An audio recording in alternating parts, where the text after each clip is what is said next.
നമുക്കൊരു കഥ കേൾക്കാം. ഞങ്ങൾക്ക് പറ്റിയൊരു അമൂല്യ കാര്യം എനിക്ക് എന്തൊരു ഞങ്ങളൊരു സ്ഥലം വാങ്ങി, കൃഷി ആവശ്യത്തിനായിരുന്നു സ്ഥലം വാങ്ങി. കൃഷി ആവശ്യത്തിന് സ്ഥലം വാങ്ങി ഞങ്ങൾ ഇത് കണ്ടില്ല, വാങ്ങിച്ചോ സ്ഥലം നിങ്ങൾ കണ്ടില്ല, അല്ലാതെ നോക്കി.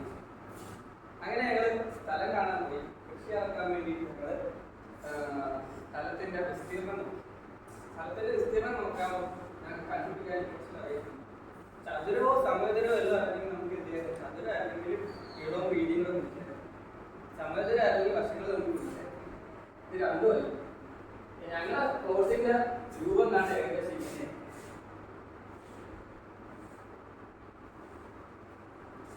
ഈ പ്ലോട്ടിന്റെ വിസ്തീർണം കൃഷി ഇറക്കാൻ വിസ്തീർണം നോക്കിയപ്പോൾ നമുക്ക് കണ്ടുപിടിക്കാൻ അറിയില്ല. അപ്പൊ ഇതിന്റെ എന്ത് കണ്ടുപിടിക്കാം? അത് കണ്ടുപിടിക്കാൻ നിങ്ങളെ സഹായിക്കാനും ഇത് എന്താ രൂപോ നമുക്കറിയാം. ചെറിയ ക്ലാസ്സിൽ നമ്മൾ കണ്ടിട്ടുള്ളത് സാമാന്യത്തിന്റെ പ്രത്യേകത എന്തൊക്കെയാ? അശ്വതി എന്ന് പറഞ്ഞു നമുക്കറിയാവുന്ന എതിർവശകള് സമാന്തരമാണ്. അടുത്ത പുണ്യ സംഖ്യ പിന്നെ നമുക്കറിയാവുന്ന മറ്റൊരു അപ്പൊ എന്നോട് ശ്രദ്ധിച്ചേ, അതായത് ഞാൻ എന്റെ പ്ലോട്ടിനെ എ ബി സി ഡി എന്ന് വിളിക്കാം. ഞാൻ കൃഷിയാക്കാൻ അപ്പൊ നമുക്കറിയാം എന്റെ ഈ രൂപം അല്ലെങ്കിൽ എന്റെ പ്ലോട്ട് എന്താണ്? ഒരു സാമാന്യത്തിന്റെ പ്രത്യേകത എന്താണ്? എതിർവശങ്ങൾ ഇപ്പൊ പറഞ്ഞില്ലേ, എതിർവശങ്ങള് തുല്യവുമാണ്. എന്തുമാണ്? സമാന്തരം. അതായത് ഇവിടെ എ ബി എന്ന് പറയുന്ന വശവും സി ഡി എന്ന് പറയുന്ന വശവും എന്തായി? തുല്യമായി. എ ഡി എന്ന് പറയുന്ന വശവും ബി സി എന്ന് പറയുന്ന വശവും എന്തായി? തുല്യമായി. ഇനി എന്ത് വേണം? നമ്മൾ എന്ത് കണ്ടുപിടിക്കാൻ പോവാ? ഇതിന്റെ വിസ്തീർണം കണ്ടെത്താൻ നമുക്ക് നേരിട്ട് അറിയില്ല. ഞാൻ നേരത്തെ പറഞ്ഞു ചതുരവോ സമചതുരവോ ആണെങ്കിൽ നമുക്ക് എന്ത് കണ്ടെത്താറുണ്ട്? ഇത് കണ്ടെത്താൻ നമ്മൾ എന്നെ സഹായിക്കാറുണ്ട്. പിന്നെ നമുക്ക് അറിയാവുന്ന രൂപത്തിലേക്ക് മാറ്റാം. നമുക്ക് ത്രികോണത്തിന്റെ എന്തറിയാം? പരപ്പളവ് കണ്ടുപിടിക്കാൻ. അനുസരിച്ച് പറഞ്ഞാൽ നമുക്ക് ത്രികോണത്തിന്റെ പരപ്പളവ് കണ്ടുപിടിക്കാൻ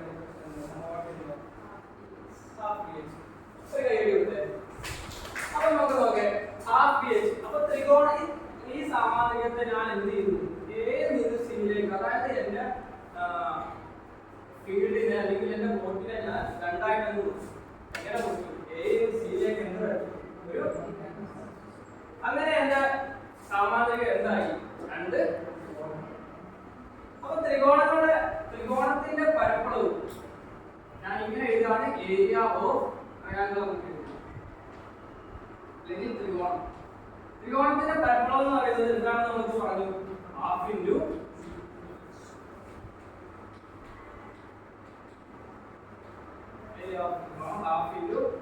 പാദം ഗുണം എന്താണ്? എനിക്ക് വേണ്ടത് എന്താ?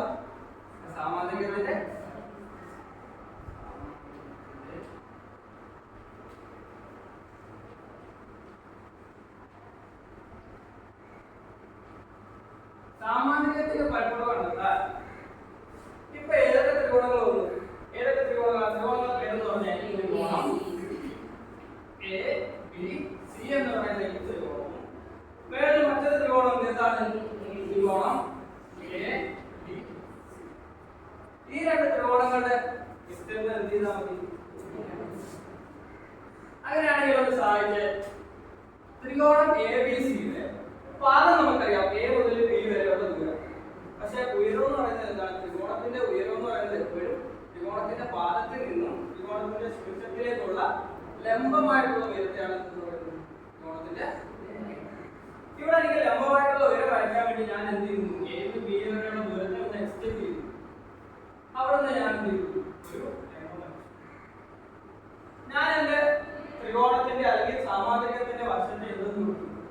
ബി എന്ന്. അങ്ങനെയാണെങ്കിൽ സ്വാഭാവികമായിട്ട് എ ബി ബി ആണെങ്കിൽ ഈ സി ഡി എന്താ? ഞാൻ ഈ ഉയരത്തെ എന്തെന്ന് വിളിക്കുന്നു? ഒരു ബി. ഓക്കെ, ഇത്ര ഓക്കെയാണല്ലോ. ഇനി ഒന്ന് പറഞ്ഞാൽ ത്രികോണ എ ബി സിയുടെ പരപ്പളവ് എന്താണ്? ഹാഫ് ഇൻറ്റു ബേസ് പാദം ബി ഇൻറ്റു ഉയരം എന്തായി? ഇനി ത്രികോണ എ ഡി സിയിലേക്ക് പോകുമല്ലോ. ഇത് ഞാൻ ത്രികോണം എഡിസിയിലേക്ക് വരുമ്പോൾ അവിടുത്തെ ബേസ് എന്താണ്? പാദം എന്താണ്?